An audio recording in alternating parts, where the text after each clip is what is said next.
Hello there, traveler. Thank you for clicking on this video and or podcast episode. Today we will be continuing part 2 of our series, I Found a Strange Message in My Fortune Cookie. I hope you enjoy it. So I decided to go. I realized the more time I spent thinking about it, the closer I'd get to talking myself out of it. And that couldn't happen. Somehow this felt important that I figure it out. I drove over to the neighborhood and parked on the street opposite the house, in the exact same spot I had as last time. It didn't take long for the unease to set in, and I tried not to look over at it, even though the burnt wood was always there, creeping into the corner of my vision. Thankfully, the street wasn't as empty as last time. There were a few cars parked in some driveways and even a couple of kids kicking a ball around one of the lawns. It took a while for me to settle my nerves, to make a firm commitment to stay there and wait. I'd gotten there an hour early. I suppose it was a way of giving myself an out, a chance to bail at the very last moment. A few minutes later, I got a call from my sister, asking if I'd be able to drive her somewhere later that week. I agree, and almost in passing mentioned that I'm about to meet up with Dad, as if that could possibly be something that she'd go on and ignore. As far as I was concerned, she didn't talk to him either. The moment I tell her this, the line goes silent, and I begin to think that she's hung up on me, but then I look at the screen and the call's still going. "Hello?" I ask. "Sarah, you there?" "What do you mean Dad's coming to meet you?" she asked. I sighed. "Look, it's a long story. I called him up yesterday and we decided to meet up. He said he's living close by and that he'll make the drive over." "Close by?" she interrupted, sounding confused. "What are you talking about? Dad moved to Australia. He's been there for years." Now I was the one rendered silent. "What? How do you know that?" I asked. She goes on to tell me how she started talking to him again a few years back, a way to reconcile things after the incident. I really didn't like the way she'd said it. "What?" I shook my head. "What incident?" She goes into another bout of silence and then after a while says, "The house. The fire. You really don't remember?" I told her no, I don't, and all of a sudden, I start to feel really dizzy. I check the time and it's 20 minutes before my dad is supposed to show up, and I feel a pit growing in my stomach. I start to look around and I end up focusing in on the two kids playing in the yard. At first I wasn't sure why it was so unsettling, but after a while I realized that it was in their movements. Too emotionless, too mechanical, almost like they were trying to pretend to be natural. They were literally just standing in place, kicking the ball in a straight line back and forth. No talking, no laughing, just blank stares. I suppose the sight of them had put me into a trance or something, because when I looked back at the clock, it was 3:01 p.m. I checked my phone.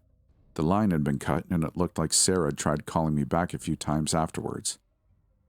My heart began to beat really fast, and I looked around, but there was nobody else that I had arrived.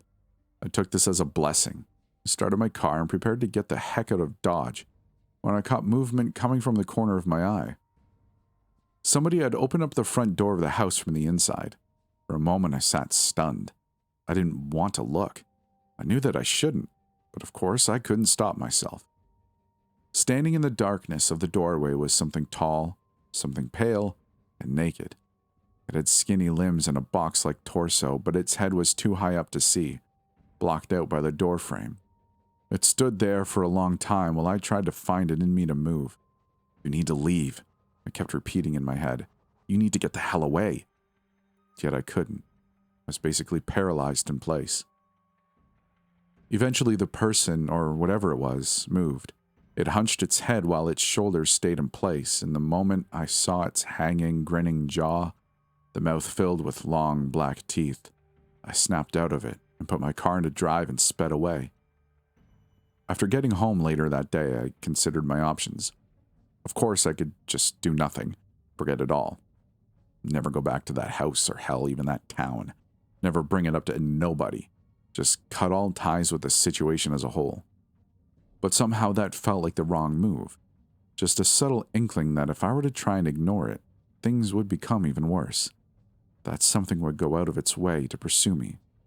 I needed to deal with it, but in order to do that, I first needed to understand what the hell that thing was.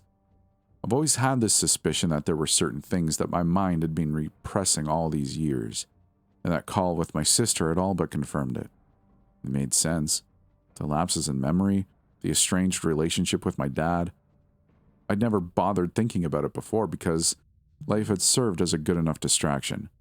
And maybe that's exactly what I'd wanted, what I'd been hoping for. But now it was obvious that the past wasn't willing to let me go. I called my sister again and asked for my dad's number, his real number. As soon as he picked up the phone, I noticed the differences in his voice compared to whoever the hell I'd been talking to earlier. But the screwed up part was that they still sounded somewhat similar, as if the fake had made a concerted effort to study and emulate not only my dad's voice, but his way of speaking. And he'd almost nailed it. But I hadn't been able to compare to the real thing within a short amount of time. It probably wouldn't have even registered. We started off by exchanging awkward pleasantries, but I was eager to get to the bottom of things, to find out the truth behind this incident. I'm sure I had forced myself to push it away for good reason, but once again, this had become something that needed to be dealt with. But once I brought it up, my dad was silent, and after a while he sighed. "You really don't remember?" I assured him that no, I did not. After hesitating for a few moments, he went ahead and laid it all out based on what he knew himself and what he had been told by the police after the fact. It happened when I was 14, 1 year before starting high school. Dad was working late at his office, so I'd been home alone at the time. Sarah was out on a week-long school camping trip or something. Just as he's getting ready to leave, he gets a phone call from the police. The house across from ours had burned down, and when the firefighters had gone in to rescue anybody trapped inside, they had found me. Can you guess where? In the basement, completely passed out minutes away from being fully engulfed in flames. There was nobody else in the house, just me. Of course, Dad rushed straight to the hospital, and when I came around several hours later, both him and the police were grilling me, asking why I'd gone into the house to begin with. According to him, my responses had been mostly incoherent, but from what little they could decipher, I'd gone in because I needed to get to the portal in the basement. As soon as he said this, my blood ran cold. I listened on. Apparently, the cops were suspicious of me, suspect number 1, even though there was little supporting evidence of my involvement, besides the fact that I was the only one in the house. Eventually, they dropped it, boiled it down to some freak accident. The young couple that owned the house were never found, and when they asked my dad and the other neighbors where they might be, nobody had a clue. In fact, once they thought about it, they realized that none of them had exchanged more than a few words with these people in any given interaction, and nobody knew what they did for a living. A few of them had even said that they had only ever seen them leave their house late at night and return early the next morning. The next thing he told me was the part that had really freaked me the heck out. While I was still in the hospital, the firefighter that had first found me approached my dad and said that he knew for a fact that I couldn't have been the one that burned down the place. My dad asked him how he could be so sure, and this is what the guy told him. When he'd seen me in the basement, I wasn't actually alone. I'd been passed out, and that part was true, but standing at the end of the room were other people, maybe a dozen of them, all clustered together in a tight crowd. But they weren't right. They were too tall, too pale, their faces too long, their grinning mouths too wide. The most upsetting part was that they were all naked and standing perfectly still within the roaring flames.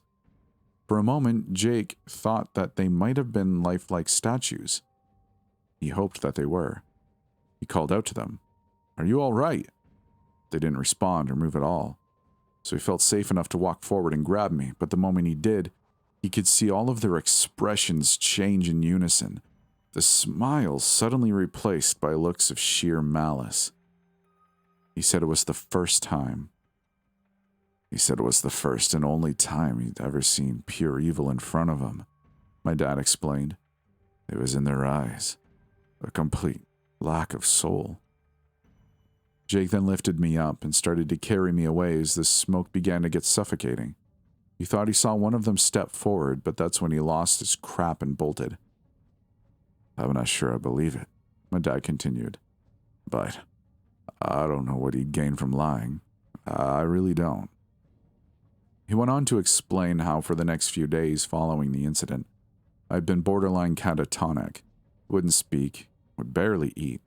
The only person that Jake had told that story to was my dad, and even throughout the entire ordeal, he kept it to himself, because who would believe it? Right before they began to seriously consider seeking out professional help, I snapped out of it.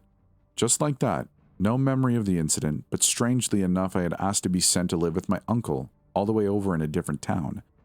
I didn't tell anybody why, but I had seemed dead set on it.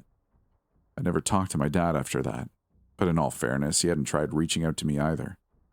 I wasn't sure what to say or think, so I told him goodbye and hung up. Tall, pale, long hanging grins.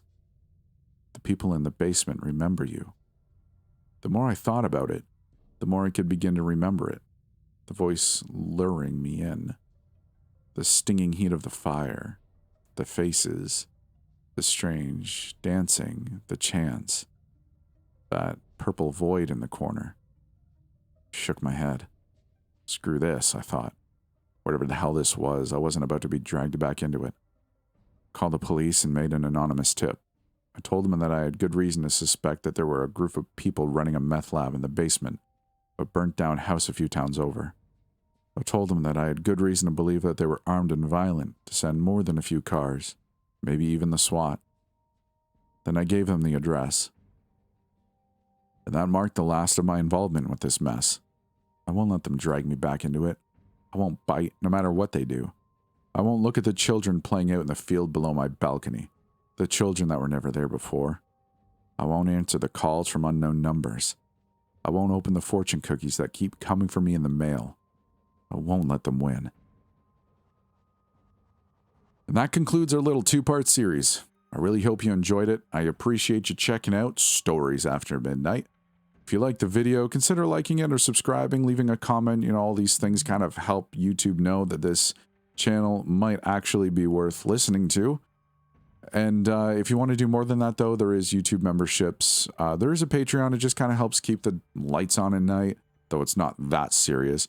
But it definitely helps things move forward. Aside from all of that, there is a Discord. If you want to join it, come hang out. It's very chill. Come, go as you please. Say hi. Don't say hi. Lurk. Whatever suits your fancy. But it is there if you'd like. All of that is down in the description of either the podcast episode or the video. Anyways, I hope you enjoyed this short little story, and with that said, we will see you in the next one.